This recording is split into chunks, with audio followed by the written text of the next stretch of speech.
Hello mga ka-London! Loan dito, loan doon. Panibagong araw, panibagong online loan application na naman ang ating re-reviewin.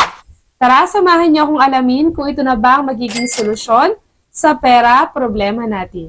Araw-araw, nangangailangan tayo ng pera kaya araw-araw din tayong maghahanap ng mga bagong online loan application na i-review para makita natin kung ito na ba ang makatutulong sa atin sa oras ng pangailangan. Pero syempre, kung bago ka pa lang sa channel na ito, huwag mong kalimutang mag-subscribe at i-click ang notification bell para lagi kang updated sa mga susunod pa nating mga videos.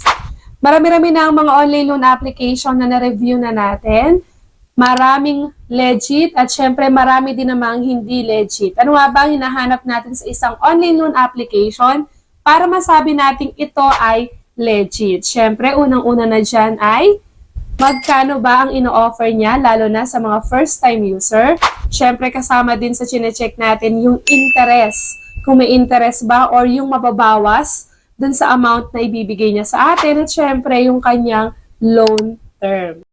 Dahil syempre, nangangailangan tayo ng pera at hindi naman agad-agad yan ay mababayaran natin. Kaya naman importante sa atin yung kanyang loan term. And bago nga natin i-review itong online loan application na i-review natin ngayong araw, gusto mo bang manalo sa ating pa-GCash giveaway? Yes, tama kayo. Meron tayong pa-GCash giveaway every Friday of the week. So, paano ko ba pinipili yung mananalo or kung paano ba sasali sa ating pa-GCash giveaway? I-like lang ang video at huwag kalimutang mag-comment sa comment section ng ating mga videos dahil doon ako pipili ng maswerteng mananalo. At ngayong December nga, kagaya ng ipinangako ko, ay magbibigay tayo ng Panoche Buena package sa maswerteng mapipili. Kaya ano pang hinihintay mo, i-like ng video at mag-comment na sa comment section. Nanonood ka lang, may chance ka pang manalo. At balik na nga tayo sa bagong online loan application na i-review natin. Bagong-bago nga ito dahil meron pa lang itong 200 plus na reviews at meron siyang 4.8 na ratings. Para sa bagong online loan application, mataas ang 4.8 na ratings pero syempre, wag muna tayong magpapadala dyan sa mga matataas na ratings na yan, lalo kayo na mga first-time user. Madalas kasi, napakaganda ng ipinapakita nila sa kanilang ads, pero ang ending pala ay hindi naman legit. Pero syempre, maaga pa para husgahan natin itong bagong online loan application na i-review natin. At ito ay ang Sapat Pera Loan App Philippines. Magkakaroon na nga kaya tayo ng sapat na pera dahil dito kay Sapat Pera Loan App Philippines. Yan ang aalamin natin sa ating review ngayong araw. At kung bago ka nga lang palang magta-try sa mga online loan application, siguraduhin mo lang na ilimit sa 3 hanggang 5 contacts ang nasa phone book ng iyong cellphone para kung tumawag man yung mga agent ng OLA ay hindi lahat ma-message or tawagan yung nasa phone book mo. Napakahirap magbigay ng personal information sa ngayon dahil marami nang nabiktima ang mga online loan application na yan. Kaya tama ang ginagawa mo na nanonood ka muna ng ganitong klase ng review para at least magkaroon ka ng idea muna or malaman mo muna talaga kung legit talaga yung online application na yan bago mo subukan. At syempre, ito ang purpose ng ating video, hindi para i-promote ang online loan application, kundi para bigyan kayo ng idea kung magkano ba talaga ang pinapalo netong online loan application na ito. And sa kanyang ads, pinapakita dito na pwede daw tayo mag-loan ng up to 80,000 pesos. Pero syempre, hindi naman tayo basta-basta maniniwala sa ganyan, lalo na kung matagal na tayo sa mga online loan application na yan. At nakalagay din dito na easy to operate, easy to understand functions. Quick certification, only 5 steps. So, madalas naman sa mga online loan application, talagang 5 steps lang para sa application, tapos na yan. So, eto nga, simulan na natin. Alam ko, excited na kayong malaman kung ito na ba talaga makakatulong sa atin sa oras ng pangailangan. So, pagka-download ko nga dito sa kanyang homepage, nakalagay na 80,000 pesos ang pwede nating ma-loan at meron siyang loan term ng up to 150 days. Pero, dun sa 80,000, di tayo masyadong kumbinsido dyan. At lalo na rin naman dito sa 150 days. So, wala pa naman tayo kasi nakita talaga ng 150 days para sa first-time user. At ang kanyang interest rate daw ay 0.3% per day. So, check na natin agad kung totoo ba talaga yung pinapakita niya dito sa kanyang homepage. And dito, para tayo ay makapag-register kung wala ka pang account, is kailangan mo ibigay yung phone number, yung active phone number mo para sila ay makapag-send ng verification code. And pagkatapos nga nating makapag-login dyan is nakita ko na agad na si Sapat Pera ay si Bilis Pera din.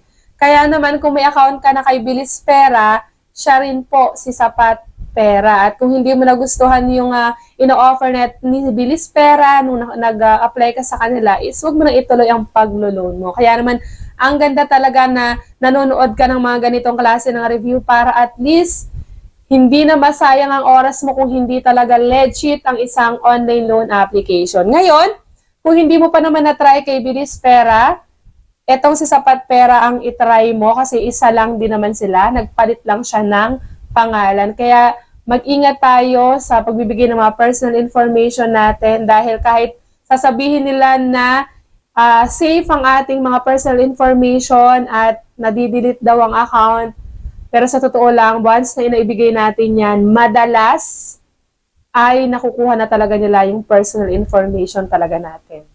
And dito nga, nagbago na yung amount. 8,000 lang daw ang pwede nating ma-loan. And then, dito nakalagay na agad na 7 days lang talaga siya. Ang kagandahan lang dito, alam mo na at hindi ka naaasa na mas mahaba yung loan term niya dahil 7 days lang talaga ay babayaran mo na yung amount na niloan mo. And hindi naman siya naiiba sa ibang online loan application. Ito yung mga fill upan natin sa pag-apply: identity information, personal information, job information, contact information, at ang pinakahuli yung payment account information kung saan ba natin marireceive yung amount na niloan natin.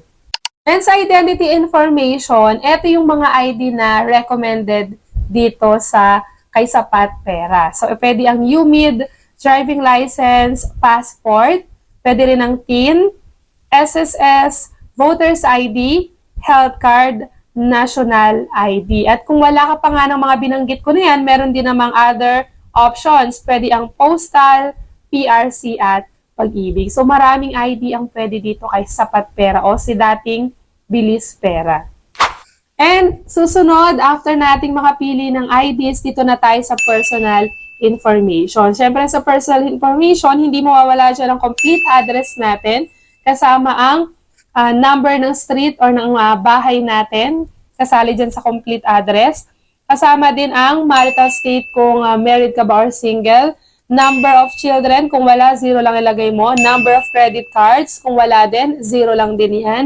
Kasama din dito ang email address. Kailangan active at nakaka-receive ng messages. And after nga yan, dito na agad tayo sa job information. Sa job information, hindi mo wawala dyan ang company name, kung saan ka nagtatrabaho, company address, company phone number. Mag-ingat lang sa pagbibigay ng company phone number dahil baka tawagan din yung kumpanyang pinagtatrabaho natin at pati trabaho natin ay maapektuhan. Kung pwedeng ibang number mo na lang ilagay dyan para mas safe. And then profession, pipili ka lang dyan.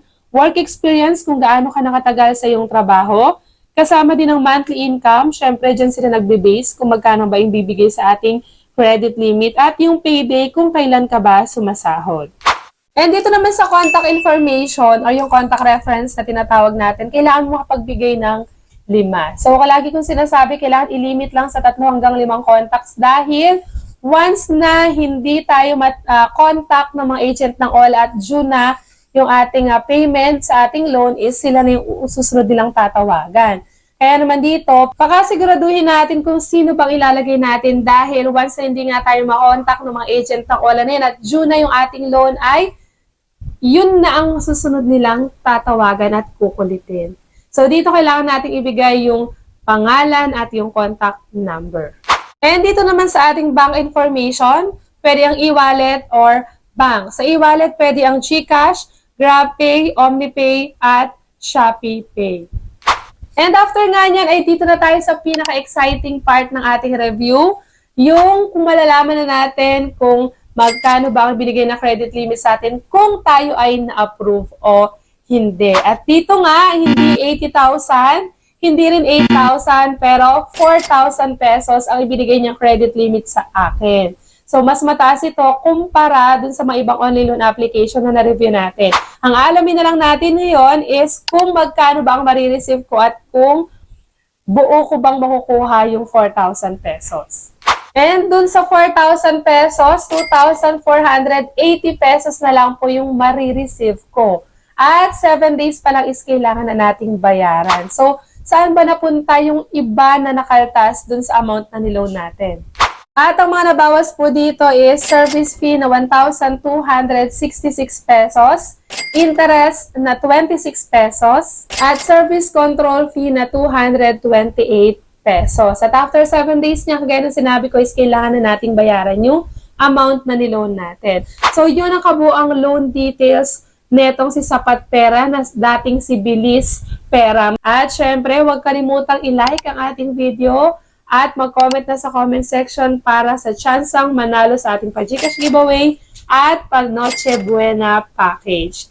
Hanggang dito na lang muna ang ating review ngayong araw. Hanggang sa muli mga ka-London! Bye-bye!